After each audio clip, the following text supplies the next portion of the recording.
Welcome to the show. It's a beautiful day outside. It's Budweiser's weekday sports beat along with IrishBreakdown.com. I'm Sean Stiers. I'm joined by Vince DeDario today. Vince, you don't have your typical chipper, sunny demeanor. Is it a typical sunny demeanor? I mean, that's debatable, I think. Yeah.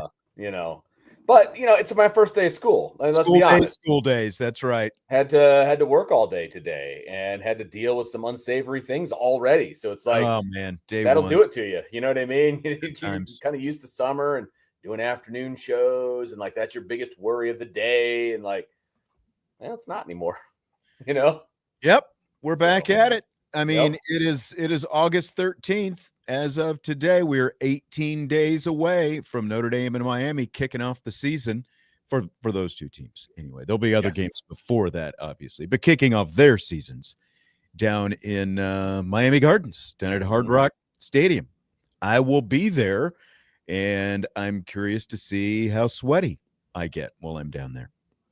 Rumor has it it's going to be hot, Vince. I don't know if you heard that. I feel like it's a broken record. I feel like we heard that a lot last year about Texas A&M. Not untrue. It was hot, no doubt about it. It'll be hot in Miami. Just don't think that it plays quite the role that people thought it was going to play at Texas A&M, and that it will play out in Miami. But, hydrate. That's what it's about. I was telling Jesse the other day, we were talking about it, and do you remember – this was when you were on the South Bend Adams coaching staff. Jesse was still playing, and there was a game at Marion, and that was one of the – it was like might have been the first game of the season, if not the second game of the season. It was probably the hottest high school football game I remember going to.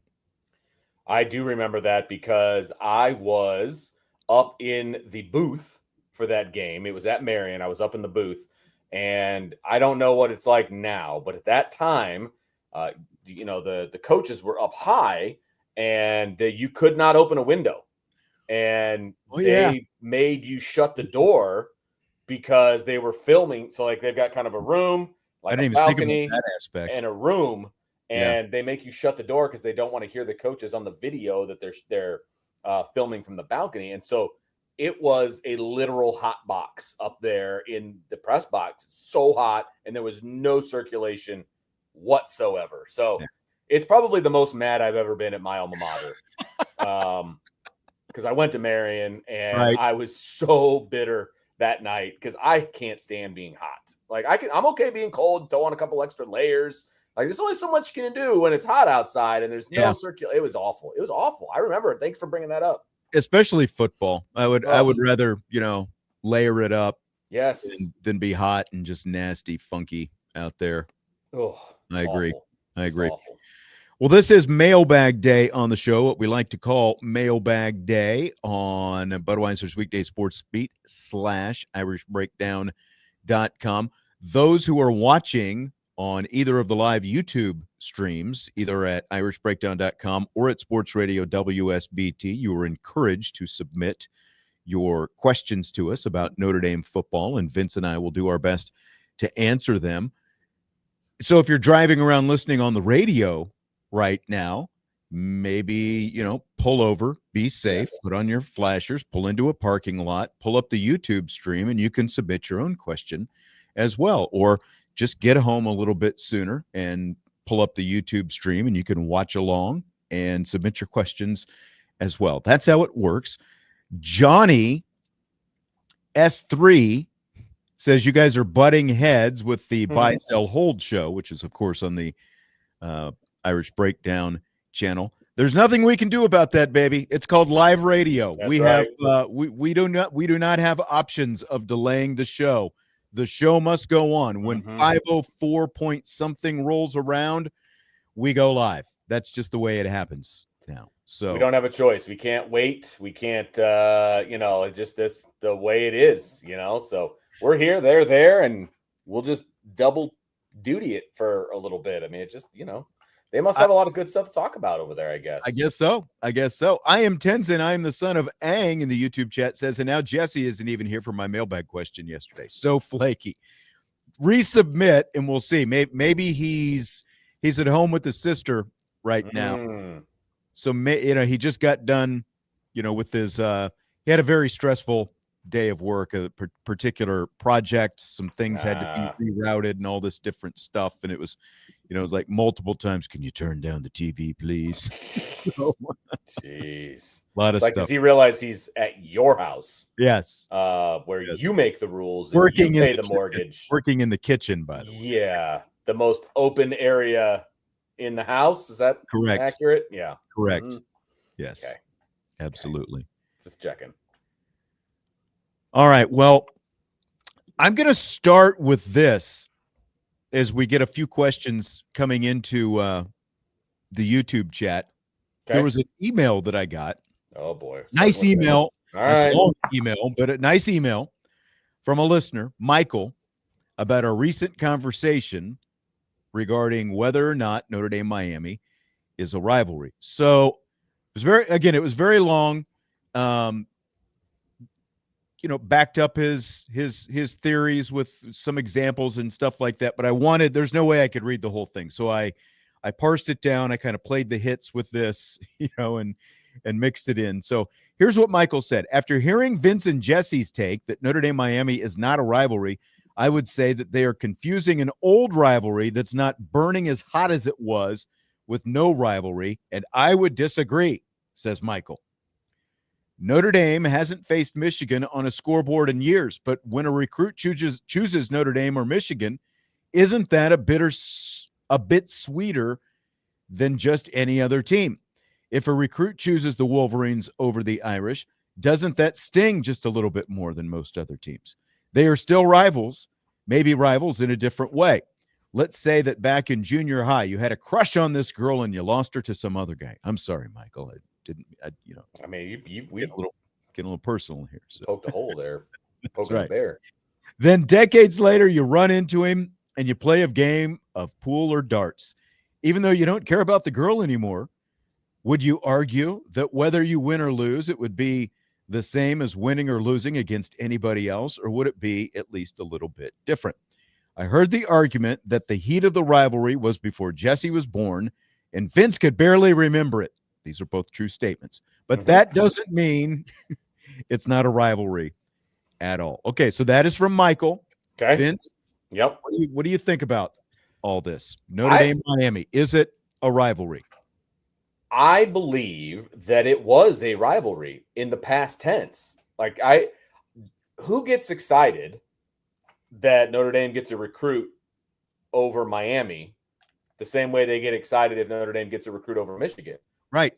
And I'm using his analogy because he brought up Michigan. Right. Because that's what he's trying to do. He's trying to say Michigan and Miami are the same, but nobody's keeping score of recruiting wins against, between Notre Dame and Miami. Or losses for that matter. Yeah.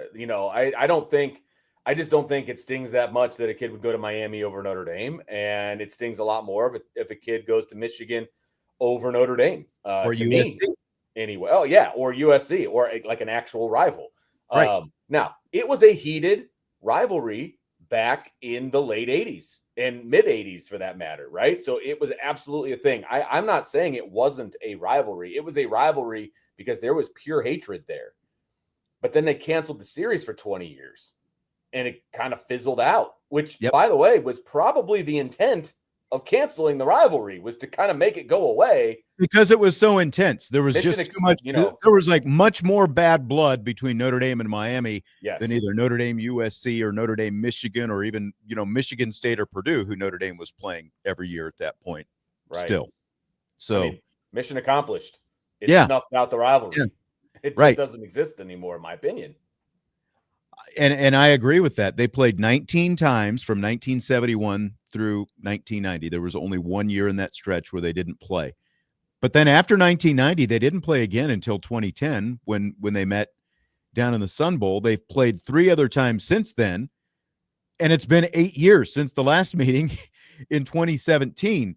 So I was thinking about this, like to say, because what Michael is saying, once a rivalry, always a rivalry, basically, right? Like that's Right, the gist of what he's saying. But let me give you a couple examples where Notre Dame is involved, not football, but a couple other sports, women's basketball and baseball.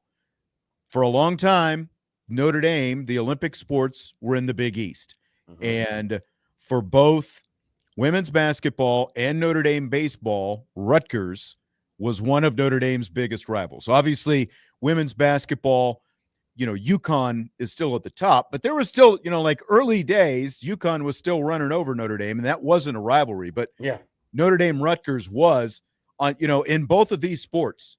Notre Dame Rutgers in women's basketball and baseball. You had Muffet McGraw, C. Vivian Stringer, two Hall of Fame coaches. You had Paul Maneri and the late Fred Hill on the baseball side. And both of those rivalries were very intense and, very heated. Meant something. Both teams were typically, like at least in the rankings, or they were up at the top of the conference standings, battling for who was going to be the Big East champ when those teams were in the same conference back in the Big East. But then Notre Dame moves to the ACC and poof, the rivalry disappeared, So like if you asked anyone today, they wouldn't say Notre Dame and Rutgers are current rivals. Nope. If you ask the players who played in it, they would tell you, obviously, at that time, it was a rivalry. And that's what I think applies to Notre Dame football and Miami. Now, fans who remember those games, players who played in those games on both sides, Notre Dame and Miami, whether you played for Jimmy Johnson or Lou Holtz, that was a rivalry, and it was a very intense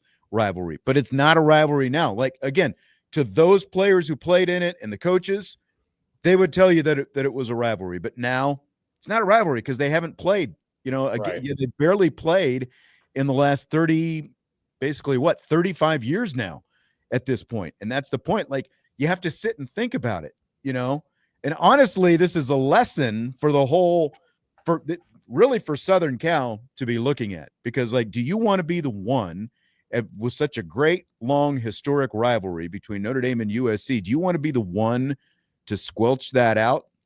Do you want to have to sit here 20 years from now and explain what the Notre Dame USC rivalry used to be? Right. That's my point. If you have to explain to someone today what the rivalry is, what the rivalry meant, it's not a rivalry anymore. Exactly. To explain it to somebody, it's not a rivalry anymore. Completely agree. And I will also say that, yes, Michigan and Notre Dame haven't played in a little while. And so the counter argument would be, well, they haven't played in a while, so is that still a rivalry? The proximity to that school and the recruiting battles that take place maintain that rivalry. It maintains that hatred for a lot of people, myself included. It maintains it because you're around those people all the time, right? Mm-hmm. How many Miami fans are really around here that we interact with on a regular basis? It's not like Notre Dame and Michigan is a little different because I think, like, if the fans had their way, they would be playing. Yes. And you live around those, like in South Bend, you can have a cluster of Michigan fans, Michigan State fans, Purdue fans, Indiana, it's like a little melting pot of, college football fans in this area because of the proximity to Michigan. That one's a little bit different, I would say, even though they obviously haven't played nearly as much. That one's different because the fans are always intermingling with each other. And like you said, the fact that most Miami fans are going to be located in the state of Florida, you've got Notre Dame fans spread out all over the country, but there's just not enough proximity to kind of, keep the pot stirred, I guess. Right. Yep. Absolutely correct. So, again, I am not going to tell, what was his name that sent this in? Michael. I'm not going to tell Michael that it didn't used to be a rivalry, and he probably remembers it as a rivalry, and he holds on to it. And I do too. I do too. Tell you that you're wrong. But it's past tense. It was a rivalry. I just don't consider it anywhere close to what it was before. Now it's literally, because again, like, none of the guys playing in this game remember, none of the guys who were going to play in this game were alive in 1990 1990 or before when the series stopped. Marcus Freeman was barely alive. He was like 4 years old at that point. A good deal of the coaches on both sides have no recollection of these teams. Correct. Or even meeting because they're so young now, Right. So it's just there's no look. It's a big game this year because it's 2 top 10 teams according to the AP poll. So it's a big game. Like, these guys are ready for it to be a big game, and it's a game where maybe some of these guys remember 2017 and what happened when Notre Dame went down there. Okay, that's way more recent and way more of a reason to want to win this game than it being a rivalry. It's like, well, our program got embarrassed the last time Notre Dame went down to Miami, and so they want to maybe atone for that. But that's still 8 years ago. There's kids that are going to be playing in this game in 3 weeks that were 10 years old the last time Notre Dame played Miami. That's not a rivalry, man. It's just not. I'm sorry.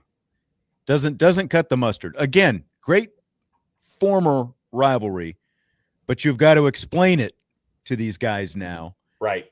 And once you have to explain the rivalry, no longer a rivalry. Agreed. Anymore. That's a great way. That's a great definition. You know who would have some good insight on this? A former Notre Dame player, I think.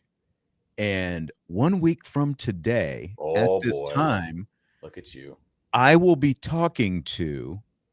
I always hesitate to give the names because, again, things can schedules in a week. But I will be talking on this show to someone who was on the 1990 Notre Dame football team. Well, okay.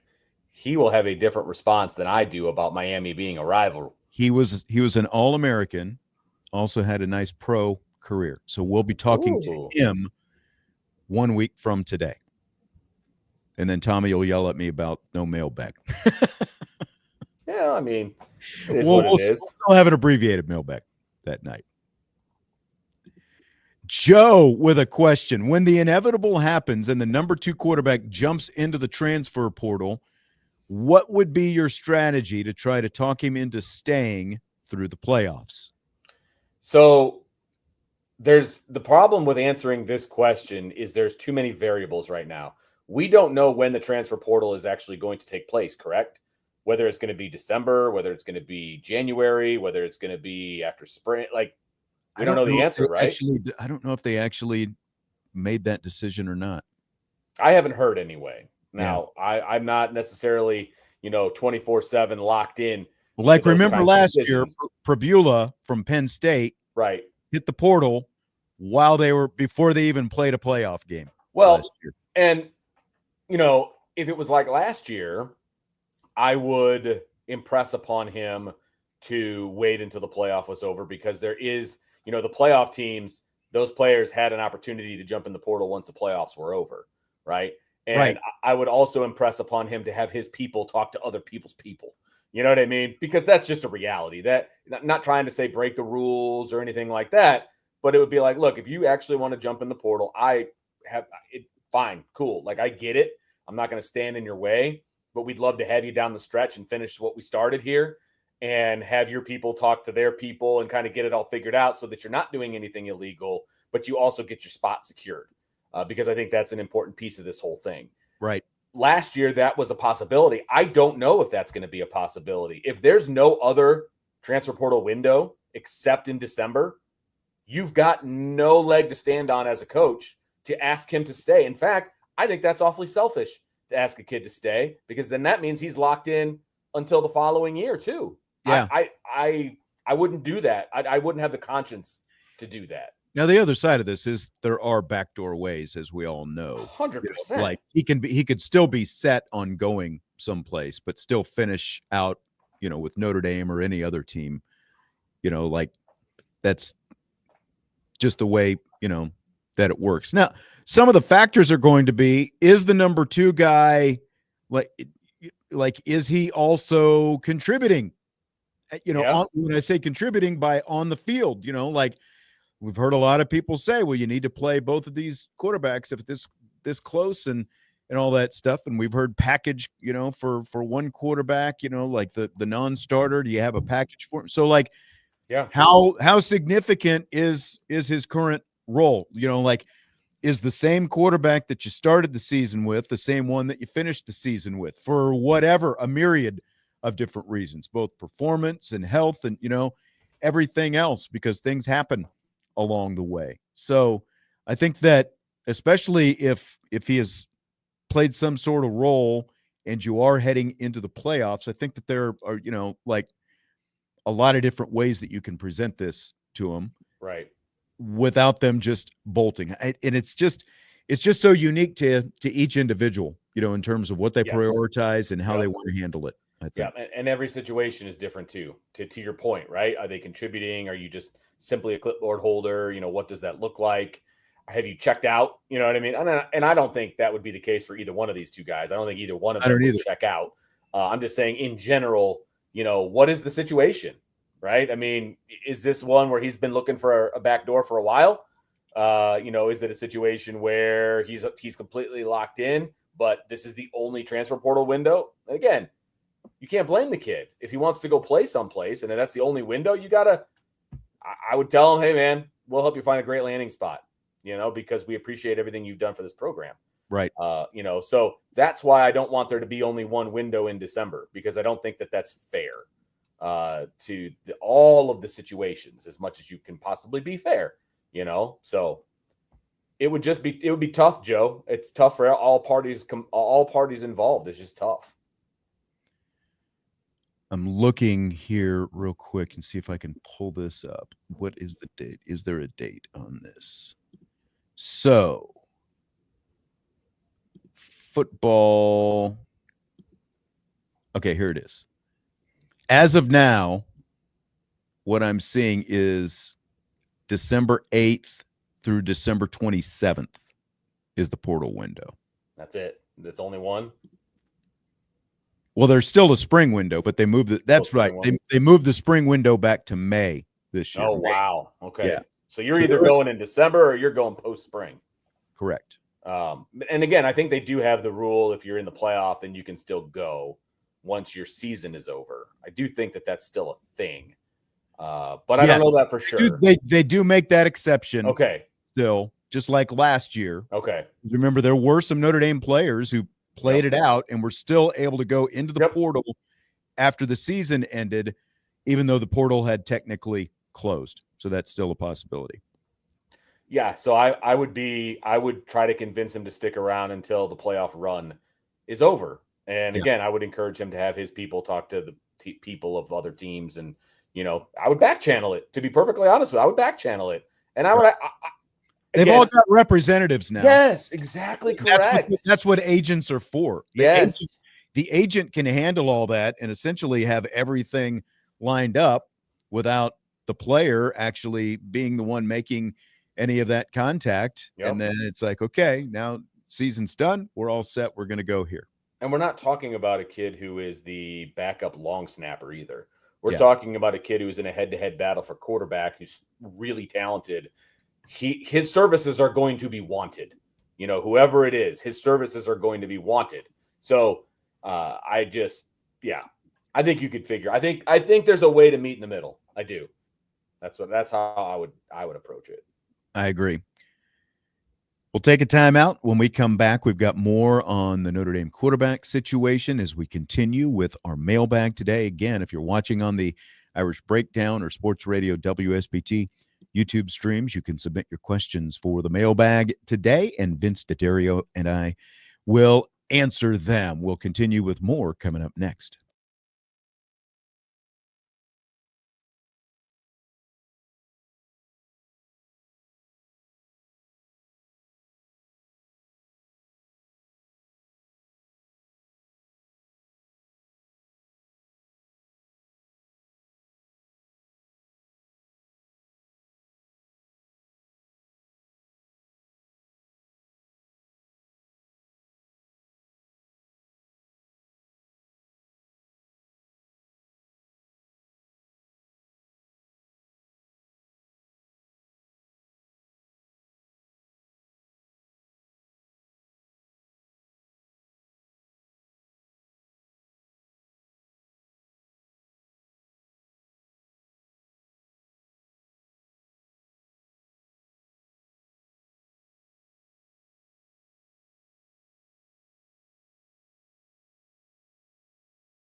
We continue Budweiser's weekday sports beat with IrishBreakdown.com, along with Vince DeDario. I'm Sean Stiers. It's Mailbag Day on the show. We're answering questions from the live YouTube stream. And a reminder, you can always watch the show live either on the Irish Breakdown YouTube channel or the new Sports Radio WSBT YouTube channel. And while you're there on the Sports Radio WSBT channel, subscribe to it if you would. Help us build that up and make it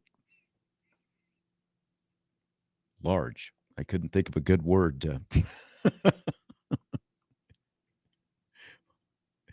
Vince has still got himself. There he goes. One of those days. Yeah. All good. Vince had the mute button on. His lips were moving, but nothing was coming out. Chief Brody asks, is CJ struggling because he's feeling the pressure of trying to live up to his name all at once? Well, first of all, can we speak to the premise that he's struggling? Because I don't know that that's accurate. Right. I mean, this is, as of today, it Okay. is Wednesday, August 13th. This is official. This is the last day of the second week of training camp. Yep. So as of today, week 2 just ended. Well, maybe it's not over yet, depending on, film or whatever they're doing over there. But like today is the last day of week 2. So they've been at it for 2 weeks. So a quarterback competition has gone on for 2 weeks, and we're assuming that CJ Carr is struggling as a result because no starter has been named. that's the assumption that is made. I am not personally assuming that. That is what a lot I'm of not either, but that's Okay. Yes, that is what the assumption is. what the question from is a lot of people. basically alluding to. Yeah. Here's the deal. And I kind of explained this on the board the other day. So we have an opportunity to speak with Marcus Freeman on day 1 of fall camp, and then not again until August 17th. Which is And Sunday. We'll get a chance. Yep, which is to talk this Sunday. Marcus Freeman is the one that's going to make the announcement, and we don't get to talk to him until then. Right. So anybody, and myself included on this, Unless by the they were way, going to make the announcement on social media. which I don't think they would ever do. That doesn't feel like that was the direction No. that they were going to go. Yeah, This press conference with Marcus Freeman on Sunday has been scheduled since the very beginning. weeks before training camp started, when they first sent us the schedule. Day 1 of training camp, and then the 17th. Those were the Right. 2 opportunities we were going to have to talk to Marcus Freeman. And we're also, by the way, scheduled to talk with both coordinators on Sunday after Marcus Freeman as There well. you go. So just parenthetically. So Yeah, so there was never really an opportunity for them to announce the fact of anybody starting between that first day and the 17th. And so now, there's a question about this coming up, so I don't want to walk all over that. But I was wrong. I should have looked at the schedule when I said, they should have something, announced in a week or a little more than a week, maybe 10 days, that kind of a deal. And I was wrong because I didn't look at the schedule knowing who is going to announce it and when we get to talk to that who, and that who is Marcus Freeman. Right. So right. It's a different conversation if Sunday comes and goes and there's still nothing announced. And we'll have that conversation at that time. Even beyond that, like the parameters of when Marcus Freeman was going to speak, which again we have known all along, and even beyond all of that, I think that it has been everything that we've heard says it is, and they've been as tight-lipped as they can be in terms of sources and whatever else. But it has been a very close, competitive race. One, don't you want that? Or did you want one guy just to blow the other guy away? Don't you want to have some confidence in the number 2 guy, whoever it ends up being, if it was really this close all along? Once he gets past the disappointment of not being the starter, he's always going to be one snap away from being the next guy on the field. 2, they're starting their season on the road. This is a road, and like for the guy who ends up being the starter, his career will start in a true road game. That hasn't happened very often at Notre Dame. The first career start being a true road game for the starting quarterback. And Freeman and Denbrock have talked throughout about putting these guys in pressure situations, turning the heat up on them, putting them in as much game-like situations as possible. So being in a tight quarterback competition, that's pressure. Mm-hmm. You want to find out how they're going to respond to pressure. Yep. So you might not know who the guy is going to be as soon as you want, but I think that it's going to ultimately be good for both of these guys to be in these continued pressure situations, to have to compete and go back and forth, and that, to have to split reps with the number ones and like all these different things. You want the cum effect of that to pay off when they go on the road and they've got to strap it on in a road environment, in a hostile, situation. So I realize it's hard to be patient sometimes, but I'm not reading into this like CJ is struggling just because he hasn't been crowned the winner. Nope. Yet. No, I'm not. Yeah, I'm not reading that at all. And it could still very well be a 1A, 1B scenario going on right now. But 1B is pushing 1A to be better. Whoever you think 1A is, 1B is pushing.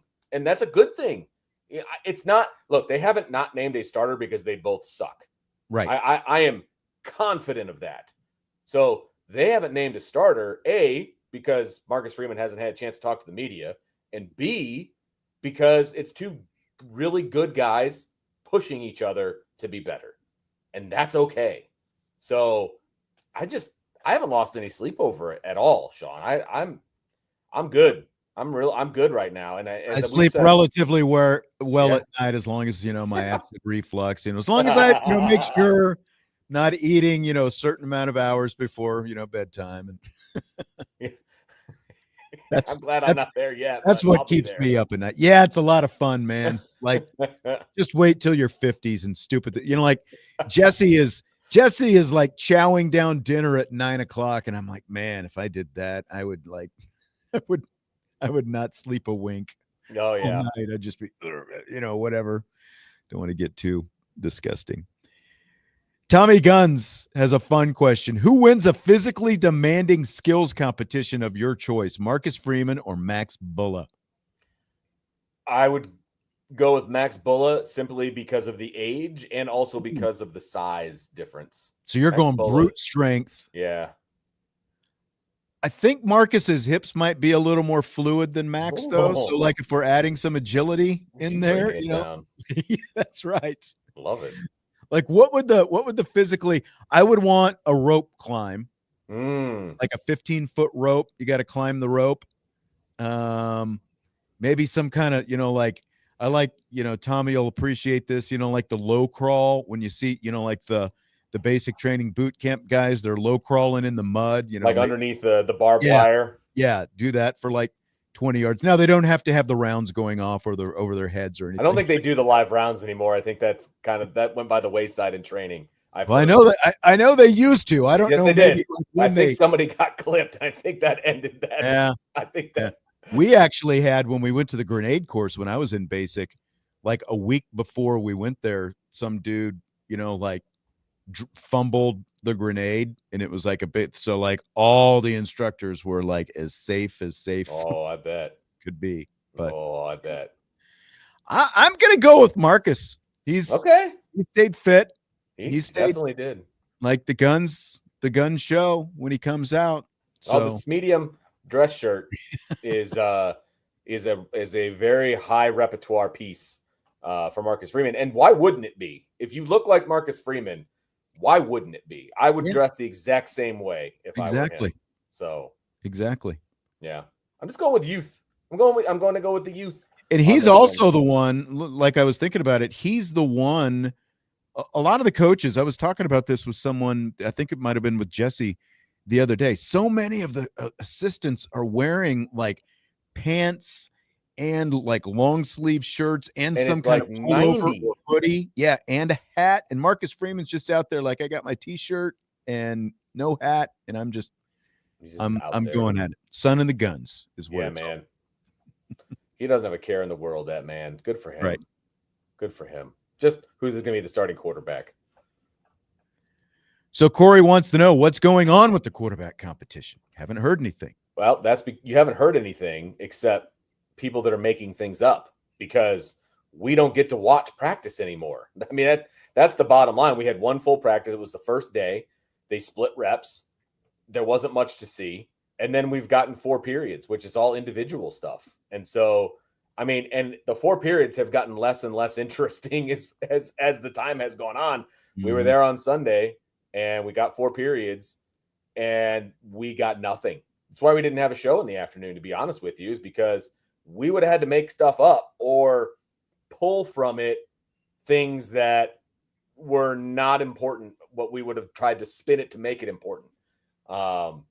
We don't know because we're not there. That's the best thing. And they're staying very tight-lipped. They don't want this getting out. That's why you're not hearing anything. That's that's what it comes down to. If you're hearing any definitive answers, Corey, and he says he's being sarcastic, and I appreciate that very much, Corey, because if you're hearing any media member, national, on the beat, whatever, with any kind of definitive statements about what's going on with the quarterback competition, don't believe it. Either way, what Kenny's great, CJ's great, they're both terrible. Like, don't believe any of it because they don't know. They don't know. Yeah. And I'm very confident of that. And I'm very confident that the next time we see them release a practice video, assuming they do, you won't know which quarterback is throwing the touchdown pass. You won't know, who threw the interception, if there are any interceptions. But they've kept it very tight-lipped, and like give it to them, because it doesn't happen very often where you don't have sources leaking this stuff out. I know. You're absolutely right about that. They've kept it pretty close. So I've actually been a little upset about the fact that we don't have more definitive information, to be honest with you. And our sources are really good. I know. And they're not saying anything. So it's kind of frustrating, to be honest. We're all sitting in the dark with all of you. It's not like we're lying to you or keeping anything from the public. We don't know. That doesn't sound good. All right, another break. Got some more questions in the mailbag, including one for the offensive line. We'll do that when we return. Budweiser's Weekday Sports Beat with IrishBreakdown.com.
Budweiser's weekday sports beat with IrishBreakdown.com continues with Vince DeDario, Sean Stiers. Got about 9 minutes to get some more questions in here before this first hour of the show wraps up. We've got hour 2 with some rapid fire. Should we try to rapidly go through some of these that we haven't got to Yeah, yet? might as well. All right. They always tell me in education there's no such thing as a bad question. So That's right. That's right. Scott L. Esquire, let's suppose Notre Dame's offensive line plays good overall, but it has enough glaringly bad plays in games 1 and 2. Fans are whining. First of all, fans will whine no matter what, but go ahead. Yes, does not. All it would take was one bad play. Yeah. He says, I'd still be very optimistic about the offensive line. Would you? Why or why not? Absolutely, I would. I think this is a very talented offensive line. I think the depth is very good. Now, if they have glaringly bad plays because guys are getting hurt and things of that nature, well, then that's a different conversation. But assuming that everybody's healthy, and especially if they still win both of those games, correct, and there's some issues that they need to clean up, as we've said many, many times on these shows, it's always easier to clean up mistakes after a win than it is after a loss. So yep. I would still be very optimistic, Scott. Yeah, I mean, enough glaringly bad plays, so, okay, so what are we talking about? The quarterback gets sacked or, I'm looking to see how physical they play. That's going to be the biggest thing for me, just flat out, because that's what we expect from these guys. And no matter who they roll out there, what 5 they roll out there, this is going to be a new combination for them, because there were enough combinations because of the injuries last year. And now you've got, like the guys who played significantly last year, those guys who returned, Schrouth, at guard, Knapp at tackle, Wagner at tackle, Craig at center. So, I mean, you've got 4 of 5, of your experienced guys coming back, and it's going to be the question of who's going to be at that right guard. So I don't expect them to play perfectly, but I expect them to play really well. And I mean, think about last year. Did they have horrible play when they went to Texas A&M to start the season? No, right. It was very good overall. So yeah, it would depend on what kind of glaring bad plays, I guess. Yes, absolutely. I mean, if they're just letting free rushers come through a bunch and all of those, like there's glaringly bad plays and then there's glaringly bad plays. Are we talking fundamental issues or just missed assignments that you can clean up? And again, what's the win-loss record? That's the key right there. Yep. Ant VR loves your Hillsdale hat. With a Go Chargers. Took the kid to school yesterday, and we put a dent in the bookstore. And so this was one of the items that I felt, it's a trucker style. So I like it. This is one of the items I felt like I needed. It's going to be hot. Got to shade the face that's built for radio. So I'm excited about it. I wanted to ask you about this real quick. Okay. We got a couple minutes. So when you dropped Jesse off at college, how'd that go for you? Like from an emotional standpoint? It was, I remember fairly well. It was, probably the drive home, a little melancholy. Sure. After going through it. Because I remember like the big event, he was rooming with actually a punter on the team. They were both freshmen, and, they had communicated in advance who was supposed to take care of what. And I think Jesse brought the TV, and the other guy, I don't know if he was supposed to bring like a wall mount or something. And it was like, his dad went to the store and got a wall mount, and then it just like, they kind of threw it on the bed, and it was like, okay, there it is. So there was some of that. I don't remember, I'm not saying that, we weren't, that there was zero emotion, but I don't remember it probably being like overly emotional. Yeah. It was weird. It felt, first of all, the day was very transactional. It's like, okay, we got to get the stuff into the room. We got to walk the bed. Because that's the thing. It's like all these different directions you've got to follow and get in, and Yes. Yeah. So that was part of it. Like there was no time for emotion. And then it felt like I was dropping them off at camp. Like that, like that's the feeling that I got. You know what I mean? And it was like, Yeah. all right, man, see you later. Don't be late for the team meeting, And the goodbyes were very quick because he was late or the possibility of being late, you know what I mean? And Right. so goodbyes were really quick. So there was no that. And then it was just, all right, we're driving home and, had all my kids. And I don't know. It was just, it hasn't hit me yet. It will. I But think that's kind of what I remember, because it's just like so semi-chaotic, yes, just with all the, again, like with everything that you've got to do. And it was, I think by the time, there wasn't much time for lingering. It was like, here's your drop-off time. You got to get yeah, in, you got to, do all this. And then once you do that, you've got to get on to this next thing. So yep, there yep. wasn't a whole lot of time for emotion.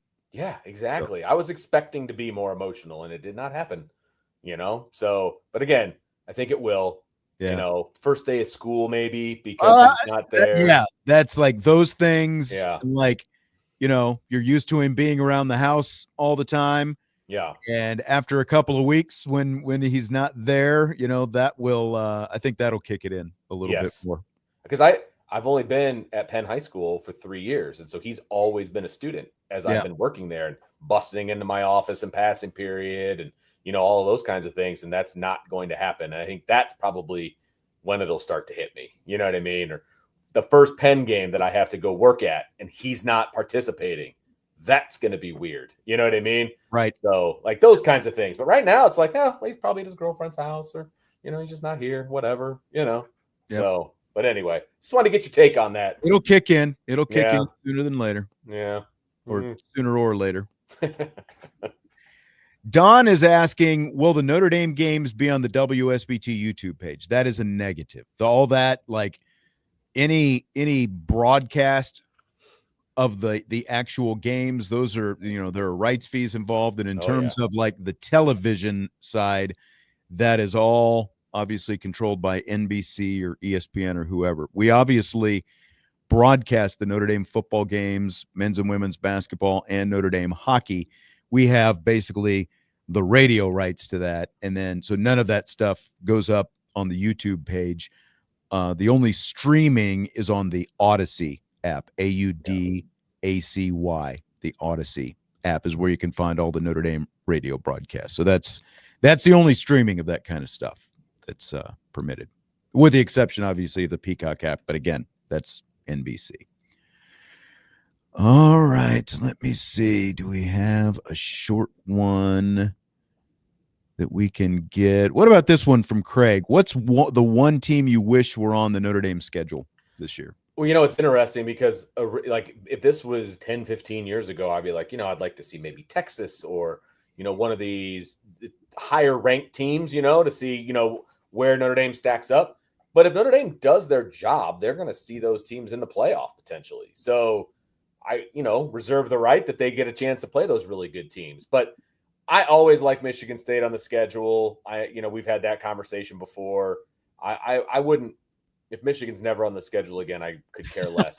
But see, I'm the opposite. I know would you go are. with Michigan. I would go with Michigan. So, yep. That's the way, again, and I don't have to see Michigan every year, but if they were on a rotation, a home and a home every 4 to 6 years or something like that, I think that would be nice if Michigan were on. So Yeah. those are always fun games to go to. And, they obviously mean a lot because at least when they were playing, there was a big rivalry factor. Oh yeah. 100%. And right now Notre Dame has an L staring them in the face the last time they played Michigan, if I'm not That's mistaken. right. So would like to rectify that for sure. And this would be a good year to make that happen. Yes. That is hour one. Hour two will feature more Notre Dame quarterback talk when we get into rapid fire. Great questions in our YouTube chats for the mailbag today. Appreciate the questions. And every Wednesday, for the most part, is a mailbag day. It wasn't last week because we had some camp audio to play for you. And again, next week, we got a big interview coming up. I think everyone's going to be excited, but maybe we'll try to squeeze some mailbag in next week as well. After the top of the hour, we get into rapid fire. Budweiser's weekday sports beat with IrishBreakdown.com.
It's hour 2 of Budweiser's Weekday Sports Beat with IrishBreakdown.com. I'm Sean Stiers, joined by Vince DeDario. Vince, it's the 6 o'clock hour. That means it's rapid fire time, my friend. Woohoo!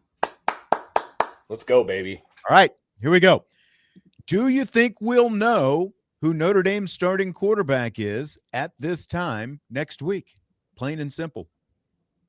So I do. I do think that we will have a good idea of where things stand after Sunday. I think, whether it's going to be an absolute declaration on Sunday or whether we get a very good idea reading between the lines on Sunday. I think we'll be in a good place where we can stop having this conversation and start focusing on Miami and what that's going to look like and what the offense and the defense are going to look like. So long story short, yes, I do.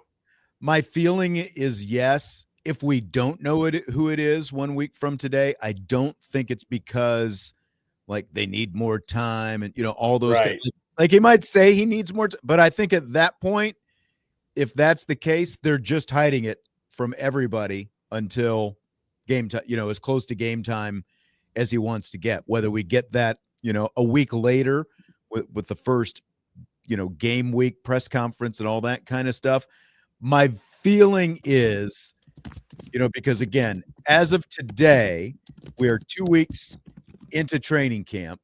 Today is the end of the second week of training camp. So tomorrow starts the third week of training camp. So you're going to be about 2.5 weeks into camp as of Sunday when Marcus Freeman holds that press conference at noon. So I feel like we're going to find out then. Yep. I am very interested. I don't usually go to the press conferences.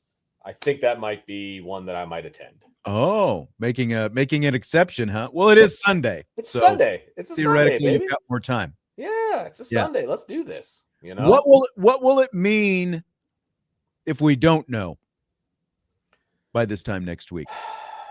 So I think I kind of blew my answer a little bit. You did, but I jumped ahead. For me, I think I'll be able to tell a lot about the way he's answering the question. If he does not announce one, I think that I will be able to glean, okay, he didn't announce it because there's no clear-cut winner, or he didn't announce it because he just doesn't want to put it out there before the Miami game.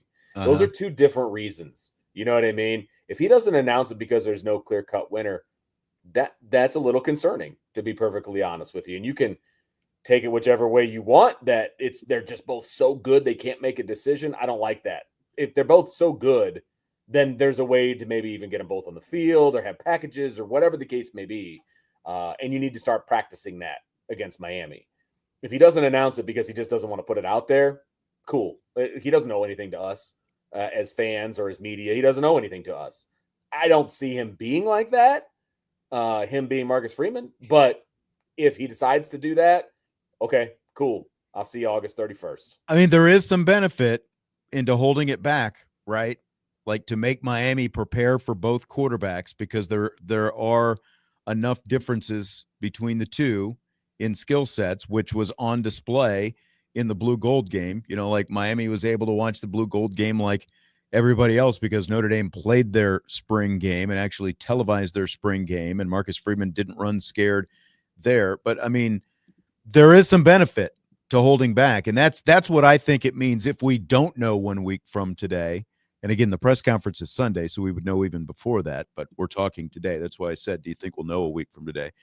If we don't know a week from today, I feel like it's like we're probably not going to find out much before kickoff. But that would be some next level gamesmanship for Marcus Freeman that we just quite frankly haven't seen from him. Exactly. That you nailed it. That's exactly right. That's not something we've seen from Marcus Freeman, which is why I don't anticipate it. But if he doesn't name a starter on the 17th, the next opportunity that we're going to have for him to name a starter is going to be his weekly press conference prior to the Miami game, right? Which is what, Monday? Well, Monday of game week. I'm actually, we haven't got that schedule yet. Yeah. I'm curious. Typically, it has been Monday, but because the game is Sunday, I don't know if they would put, because how they've tried to move the days and keep it as close to a regular game week as possible with the schedule and all that kind of stuff. Yeah, so it could be Tuesday theoretically, but yeah, that's definitely possible. So either the 25th or the 26th, if we don't know on the 17th. Selfishly, I hope he decides on the 17th so that we can kind of put that topic to bed and move forward. But he doesn't owe me anything, So I guess we'll see. Yeah. My gut, I think a lot of us are just thinking like Sunday press conference feels like it's going to happen then. Correct. And I want to pull this up just because it seems pertinent. Matt West, do we get to see any more practices? Don't believe so, right? We're done? No, there's one more partial viewing. Oh, is there? Okay. Remember, we're not supposed to say when and all right. I couldn't remember because it's obviously one Bobby that I can't be at. So yeah. Yeah. One more, basically 4 period is what we're scheduled to see. Yeah, no more full practices where you actually get stuff out of it. Right. Right.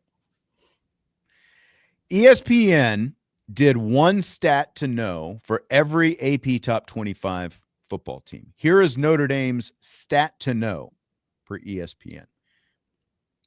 The Irish have 5 true road games this season: Miami, Arkansas, Boston College, Pitt, Stanford.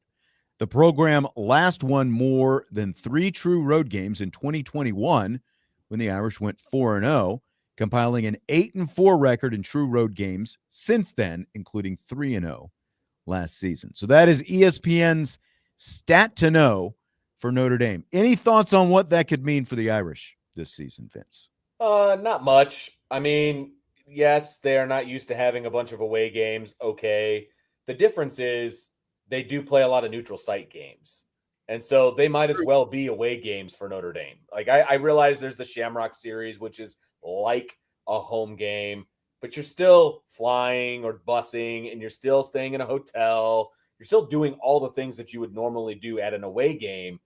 It's just maybe the crowd is a little more friendly. Like I don't, I wouldn't say the crowd at Yankee Stadium is going to be a whole lot less friendly than the crowd at Boston College. You know what I mean? Like it's still an away game. So I think that's kind of a weak stat, to be perfectly honest with you. I do as well. I was very disappointed. Like when I saw, I was expecting him to, to bring something with a little more oomph behind it, than the road games. I mean, it's like, does that, and Ohio State, Clemson, USC, Louisville. Those are the 4 road losses, by the way.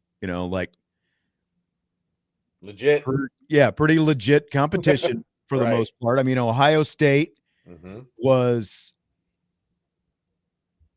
I'm trying to think of what they ended up being. I don't think they made the playoff that year. But in any case, like you're talking about, really Louisville is still kind of the one that confounds you a little bit, the way they played in that Louisville game. But otherwise, like USC was a New Year's Six Bowl team. Ohio State was a New Year's Six Bowl team at the very least that season. And, Clemson, that's the first time Notre Dame had been to Clemson in 7-8 years or something like that. So, I was just kind of scratching my head at them using that as their stat to know about Notre Dame.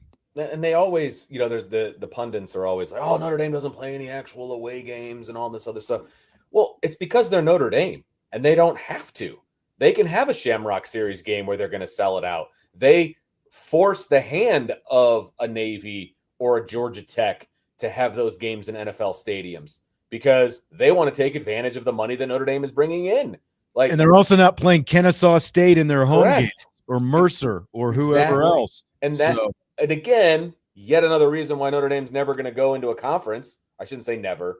They don't have to go into a conference right now because of the demand. Like they demand, butts and seats when they go on the road, which is why they don't play on a lot of campuses, because they draw too many fans, So that's an overblown stat about never, the true road games. Okay. Tommy's wondering about your microphone tonight. Uh-oh.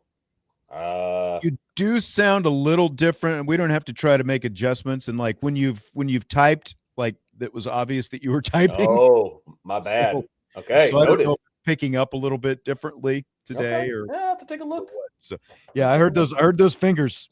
Oh boy, those fast fingers flying. got to be a little more careful. Got to mute myself. Okay, so what would your stat be to know about the Irish? So I tried to think a little bit outside the box on this one. So my stat is the number 2. And here's why. Okay. Year 2 of Mike Denbrock as an offensive coordinator. So I went back and I looked at year 2 at Cincinnati, and I looked at year 2 at LSU. Year 2 at Cincinnati, they were like 23rd in scoring offense, about 23rd or so in total offense, but they were 11-2, scored a lot of points. They were very successful offensively. And then, of course, we know what Mike Denbrock did in year 2 at LSU. They were the number 1 offense in the country, had a Heisman Trophy winner. You know what I mean? And so I think a lot of, I still think no matter who the quarterback is going to be, this offense is going to be dynamic. They're going to score a lot of points. They're going to get a lot of yards. They're going to push the ball down the field. It's going to be a fun offense to watch. Not that watching Riley Leonard give up his body wasn't fun to watch, because it was. Sure. Right? But this is going to be a different looking offense, and you don't have to be an X's and O's, savant to notice how different this offense is going to look, in my opinion, overall. So that's what I would say. I'd say 2. Year 2 of Mike Denbrock. All right. Year two for Denbrock. Okay. Yeah. I think that's good. Good one to watch. I like that. What do you got? Do you got one? Somewhat creative with that. Thank you. I know it's not usually like me. I know. So mine is 5.66, as in yards per carry for Notre Dame last season. 7th in the nation last year.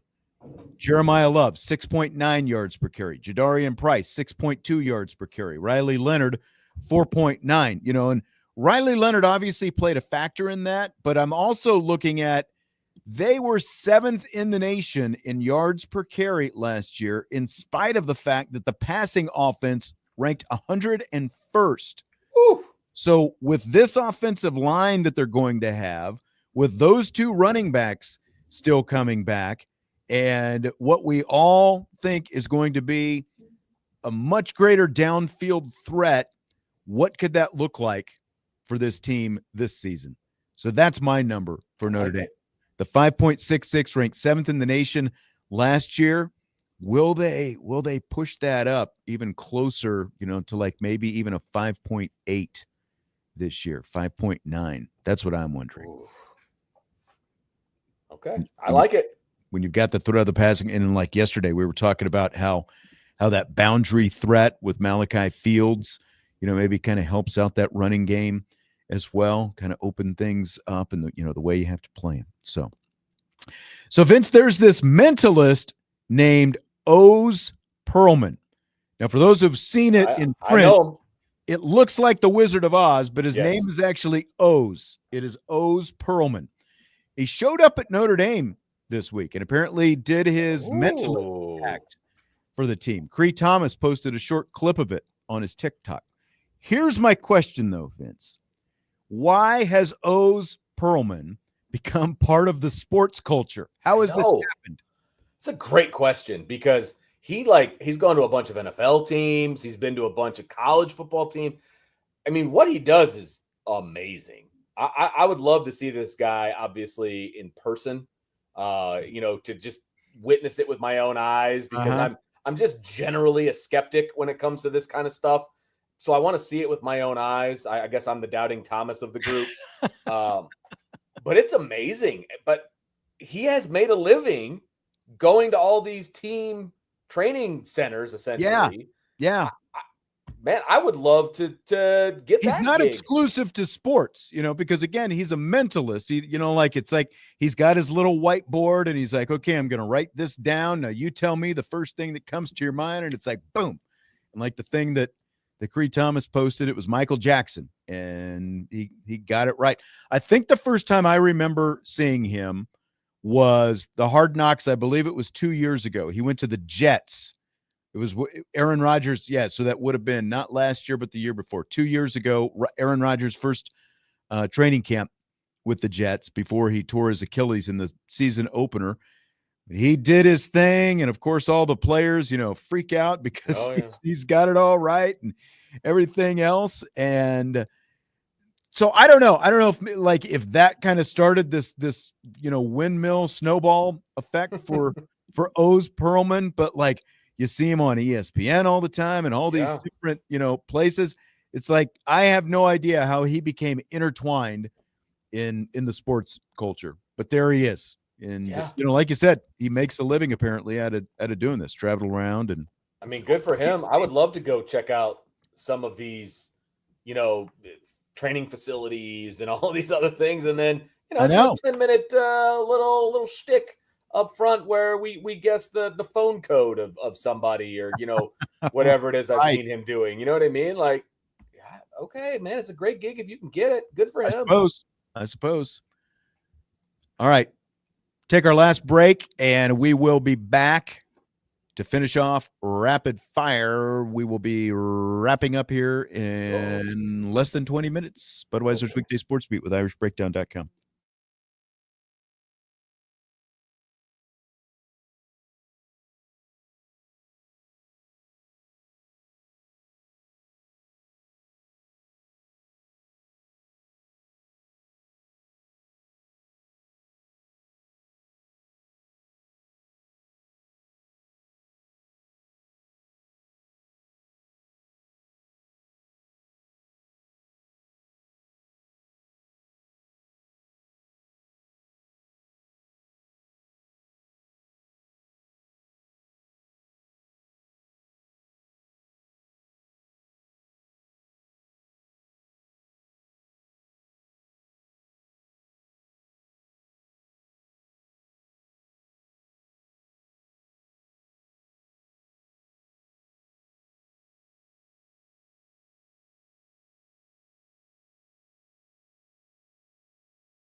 Winding down Budweiser's weekday sports beat with IrishBreakdown.com with Vince DeDario, Sean Stiers.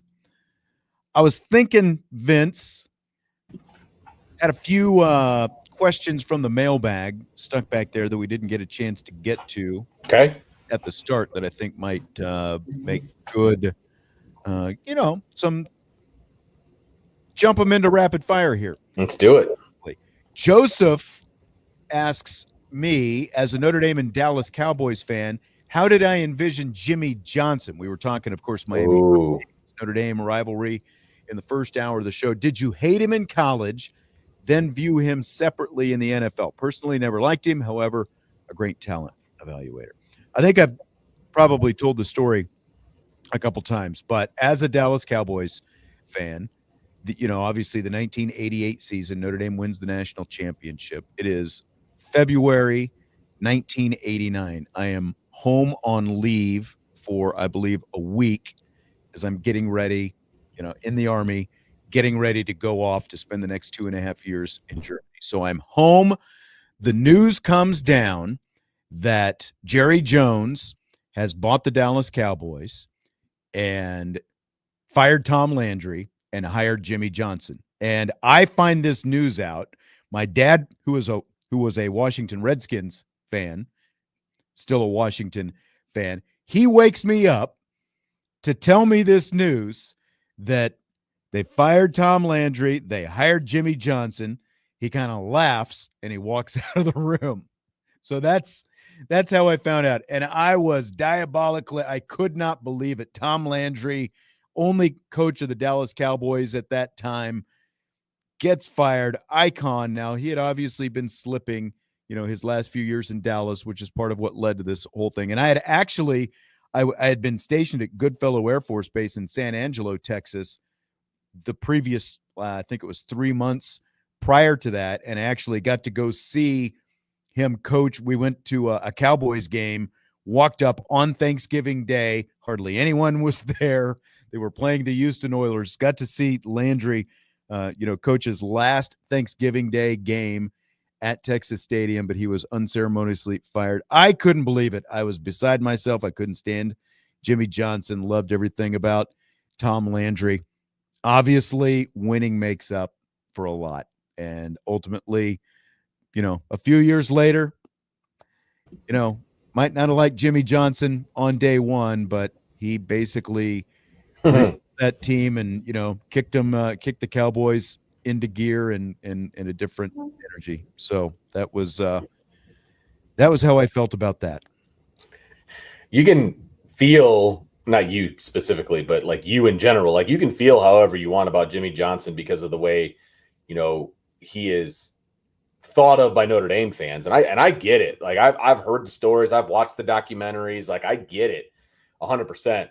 But you also have to give respect for what he did off the field for the Cowboys. Like what he did in the back office, with all these trades and the Herschel Walker trade. Yeah. And what that became, those draft picks and then who they drafted and all of that. I mean, not only did he secure all those draft picks, but like 90% of those draft picks hit and they hit big, right? Like that. I never realized that at the time. And they traded all these players to the Cowboys, and each of the players had a stipulation. If he is waived, then you get this draft pick, on the back end.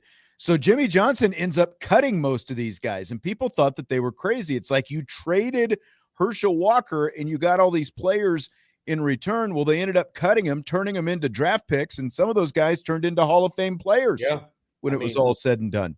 His batting average, at the very least, like very significant members of those 3 Super Bowl winning teams. He's the guy. Jimmy Johnson is the guy, like the draft value chart.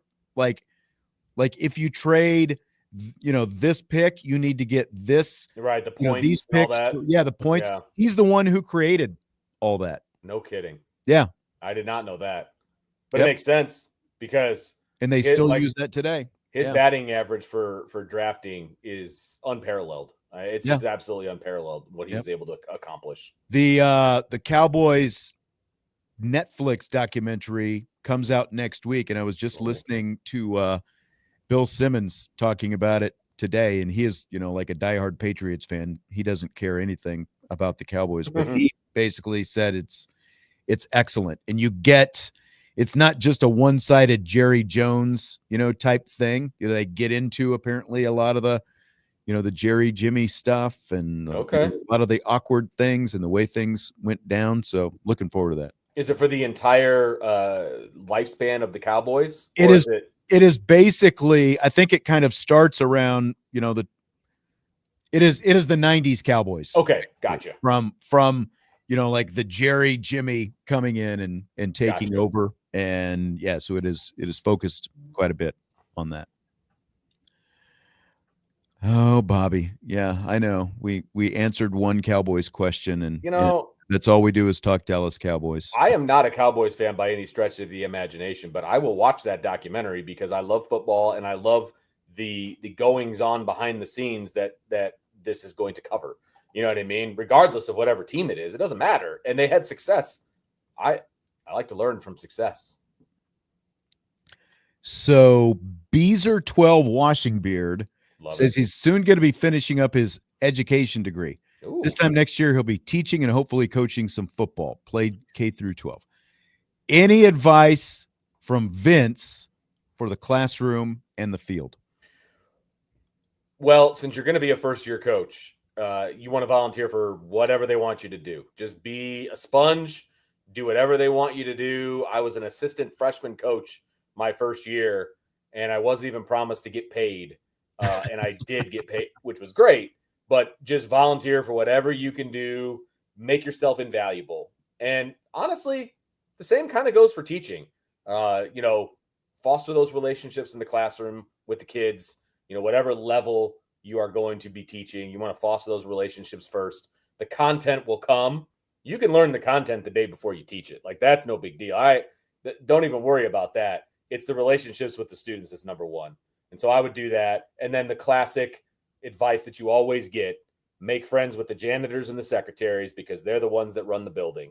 And so if you are friendly with them, you'll get everything that you need. So that would be my advice right there. All right. Good stuff from the educator-in-chief, Vince DeDario. And be nice to your deans. If you got a dean in your building, be nice to them too.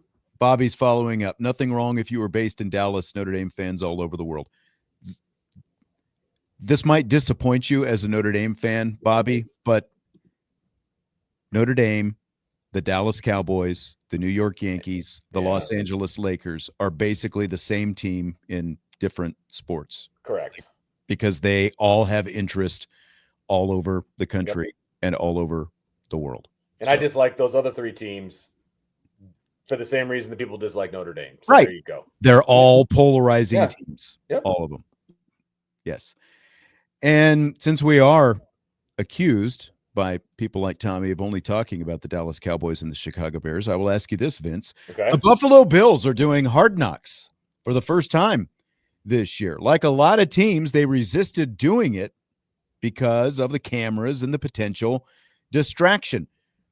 Should that even be a big deal in the, in 2025 in the current world we live in, cameras and distractions for NFL, professional athletes? So even if you hadn't added that little caveat at the end, that would have been my response. Okay. The world we live in right now, cameras are in your face at all times because everybody has one in their pocket. Yeah. Go to a restaurant. and to be honest with you, every single team in the NFL, as well as every single high-level college team, they're recording everything for social media, for whatever. Like, they have cameras in your face at all times. Now, are there going to be more cameras because of Hard Knocks? Sure. But, Notre Dame has a documentary that they do. All of these different schools, even when Notre Dame isn't doing the documentary, there's students that have cameras that are right in the face of the players after they score a touchdown or get an interception or whatever, because they use it for social media. You know what I mean? So what's the difference? Like, that shouldn't even be a thing anymore. Cameras are going to be around at all times. So especially by the time they're professional athletes, because, even if we're just, and I agree with what you're saying, everyone's got a camera basically, because every phone is a camera nowadays. And by the time you're in the NFL, I would think that, maybe the smaller schools are a little bit different, but virtually every school has its own, social media department. They're putting all this stuff on social media. They're blasting it everywhere. You've got college teams, obviously, like Notre Dame, that had its own reality series last year, if that's what we're, docu-series, whatever you want to call it, behind the scenes. They've done it before. You've got, there's this series on Netflix right now about, all these different schools in the SEC. They had, behind the scenes cameras following them around. So I don't understand why an NFL team would resist. And a lot of them do. A lot of them still do. And like Hard Knocks, I still watch it every year. And, I've watched every Hard Knocks series in existence since they started at 25 or however many years ago. And they're all like, especially now, it's kind of like American Idol. Like if you watch the early seasons of American Idol where like Simon Cowell would actually, like rip some of the singers and stuff like that, kind of like make them feel bad. Nobody's made to feel bad anymore. And it's the same with Hard Knocks. Like they don't even let them, like a lot of, they used to show the meetings where the player would come in and it's like, you're cut now, that kind of stuff. They don't even show that kind of stuff anymore. So like, you're not getting any inside information. The worst thing that's happening on Hard Knocks is the stuff with the Giants last year with the whole Saquon Barkley stuff. And, that was the summer edition before they actually even got to training camp. So I don't get what the big deal is. Everyone's on camera almost 24/7 now, it seems like. No doubt. And you're right. It is. Tommy says we need to get back to shaming. Can't say I disagree. Shame. For shame.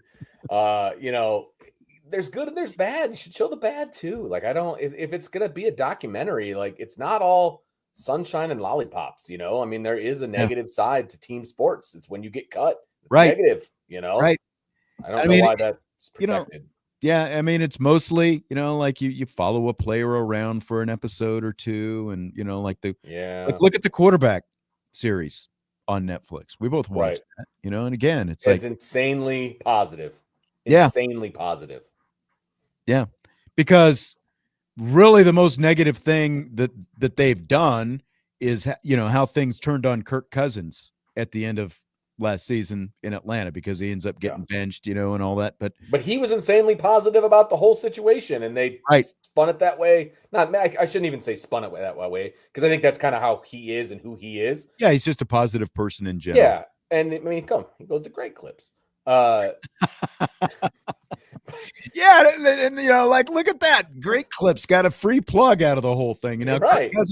Kirk Cousins, who was already cheap enough to go to Great Clips to begin with. No offense, Great Clips, but he was cheap enough to go to Great Clips to begin with.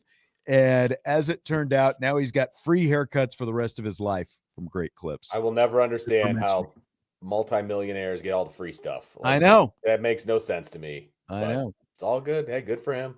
That's going to do it for today's show. We've got South Bend Cubs baseball coming up next here on Sports Radio WSBT. Vince and I will be back tomorrow as we continue in the wacky world of radio. Sports Radio WSBT with IrishBreakdown.com and Budweiser's Weekday Sports Beat. We will talk to you tomorrow.